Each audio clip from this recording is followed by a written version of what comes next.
Afficher le visage d'un voleur à l'entrée de son magasin, le dénoncer pour éviter qu'un autre ne recommence. C'est la décision prise par plusieurs commerçants en France, excédés par des vols à répétition.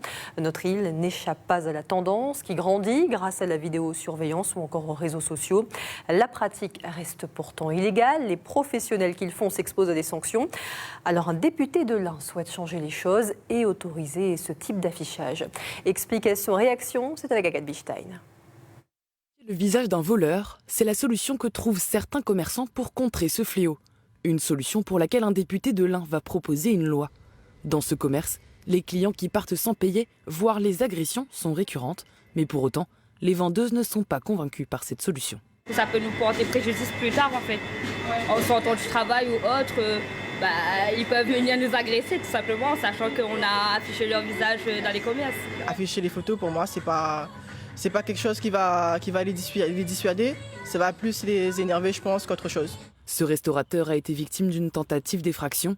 Après avoir porté plainte, il a publié une capture d'écran de la vidéosurveillance, mais en prenant la précaution de cacher le visage de l'individu. J'ai décidé de poster pour montrer que le local est sous vidéosurveillance et pour dissuader, je l'espère, d'éventuelles nouvelles tentatives d'effraction si ça se reproduit. Et puis j'ai pas souhaité montrer le visage parce que je préfère que ce soit la police directement qui ait les visages et qui fasse leur travail. Aujourd'hui, enregistrer et diffuser une image sans le consentement d'une personne est puni de 1 an d'emprisonnement et 45 000 € d'amende. La proposition de loi vise à légaliser cette pratique pour les commerçants. J'ai trouvé notamment une jurisprudence de la Cour de cassation du 21 avril 2020 qui nous explique que quand la personne est filmée pas à son insu, qu'elle sait qu'elle est filmée, enregistrée, qu'elle ne peut pas invoquer la protection de l'image de l'article L226.1.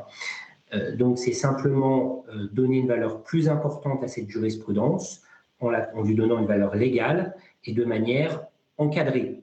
Juridiquement, l'idée pose plusieurs problèmes. Est-ce que ce n'est pas se substituer à la justice du tribunal qui est la seule légitime à prononcer une culpabilité? Parce que tant qu'il n'y a pas eu de décision d'un tribunal, l'auteur de ces faits est toujours présumé innocent, quand bien même on a une vidéo qui le prend la main dans le sac. Donc oui, ça pose un problème au regard de la présomption d'innocence. Se pose aussi la question de l'honnêteté du commerçant et des possibles abus. Pour l'instant, aucune date de présentation du projet de loi devant les députés n'est fixée. On en vient maintenant à cette belle opération de solidarité menée au cœur du quartier.